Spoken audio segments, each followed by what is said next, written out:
एक 26 साल की लड़की जिसके माता पिता कुछ साल पहले गुजर गए थे और वह अपने भैया भाभी के साथ रहती थी और जिसको बड़े ही लाड पाया प्यार से पाला गया था। अब उसके भैया भाभी सोचते हैं क्यों ना अपनी बहन के हाथ पीले कर दिए जाएं और कोई अच्छा सा लड़का देखकर। तभी एक लड़का अच्छा सा जो मिलता है जो कि एक सॉफ्टवेयर इंजीनियर था। अब अपनी बहन की शादी उस युवक सॉफ्टवेयर इंजीनियर से कर देते हैं और अब शादी के कुछ ही दिन बीते थे, मुश्किल से 4 दिन, और 5वें दिन चौथी लेने जाना था। तभी उस भाई के पास एक फ़ोन आता है ससुराल से और कहा जाता है कि तुम्हारी बहन की तबीयत ख़राब है और जल्द से जल्द आप आ जाएं। और जैसे ही भाई पहुंचता है, अपनी बहन को ऐसी अवस्था में देखता है जैसे उसके मानो पैरों तले ज़मीन खसक जाते हैं और वह तुरंत वहीं पर एम्बुलेंस बुलाता है। अब चौथी की जगह वहाँ पर एम्बुलेंस पहुँचती है और जो आसपास के लोग थे वह भी देख के यह हैरान थे कि आखिर नई नवेली दुल्हन के साथ ऐसा यहाँ पर क्या हो गया। अब जो भाई जो कि कानपुर का एक मशहूर हॉस्पिटल वहाँ पर अपनी बहन को एडमिट कराता है और उसके निरंतर उल्टी होती जा रही थी, बंद नहीं हो रही थी।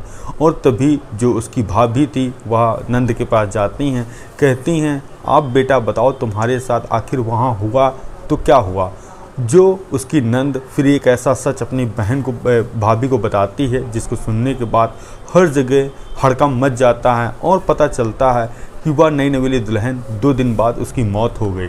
और जब पोस्टमार्टम की रिपोर्ट आती है तो एक सच ऐसा निकलकर सामने आता है जो कि वाकई में हैरान और परेशान कर देने वाला था।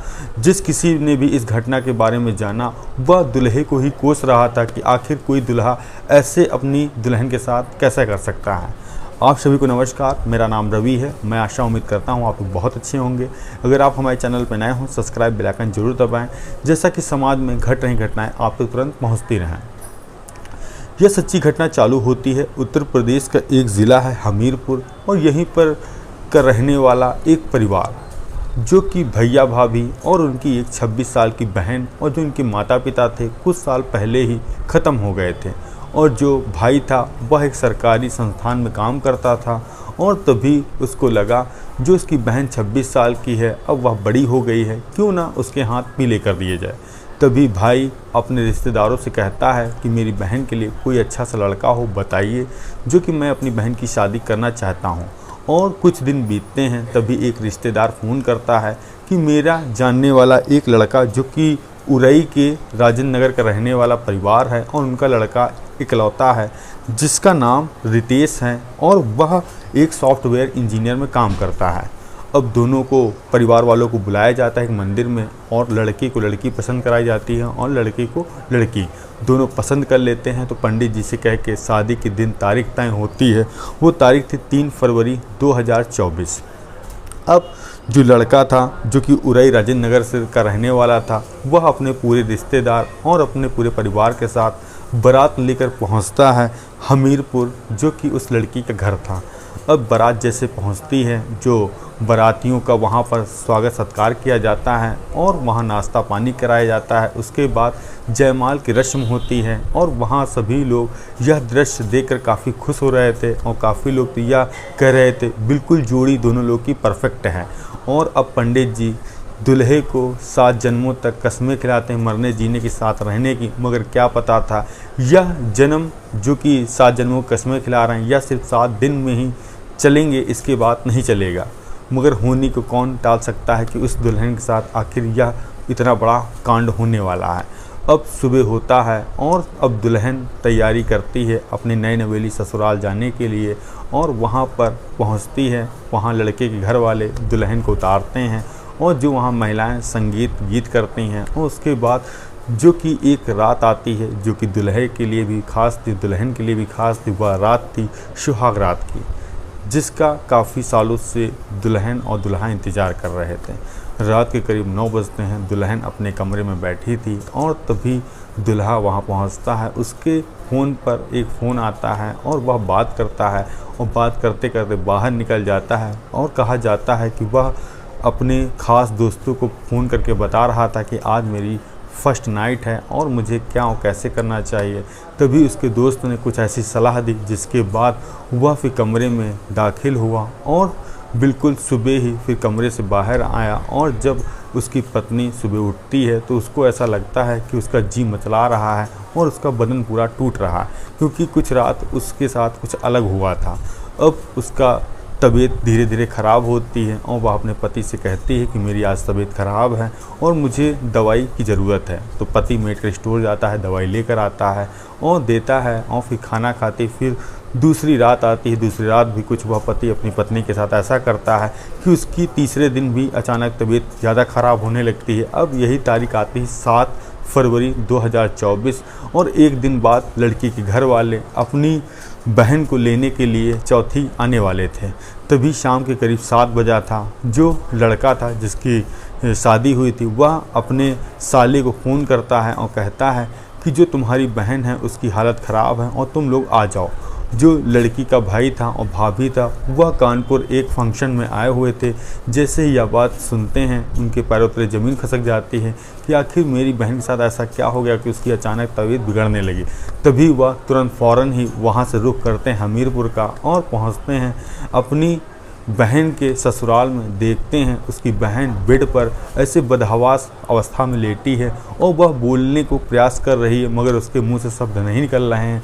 वह अपने भाई के गले लिपट जाती, कहती है भाई मुझे बचा लो, मेरे प्राण निकलने वाले हैं। जैसे ही यह बात भाई ने सुनी तुरंत वहाँ पर एम्बुलेंस को फ़ोन किया। एम्बुलेंस आती है और उस बहन को लेकर वह पहुंचता है कानपुर के मशहूर हॉस्पिटल में। अब डॉक्टर उसका चेकअप कर रहे थे, उससे पूछताछ कर रहे थे। उसने कहा कि अभी नई नई शादी हुई थी और ऐसा मुझे लग रहा है कि यह जो दुल्हन है यह घबरा गई है, यह सदमे में है, इसीलिए इसके लिए ऐसा हो रहा है।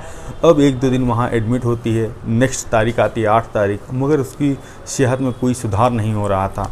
तभी जो उसकी भाभी थी आती है अपने नंद से, कहती है कि बेटा तुम्हें क्या हो गया है, तुम्हारे साथ ऐसा कुछ गलत तो नहीं हुआ जिसके बाद तुम बता नहीं रही हो, और तुम्हारी धीरे धीरे बीमारी बढ़ती जा रही है। अगर तुम्हारी बीमारी को कंट्रोल करना है तुम बताओ कि तुम्हारे साथ क्या हुआ है, फिर उसका इलाज उसी तरीके से हो।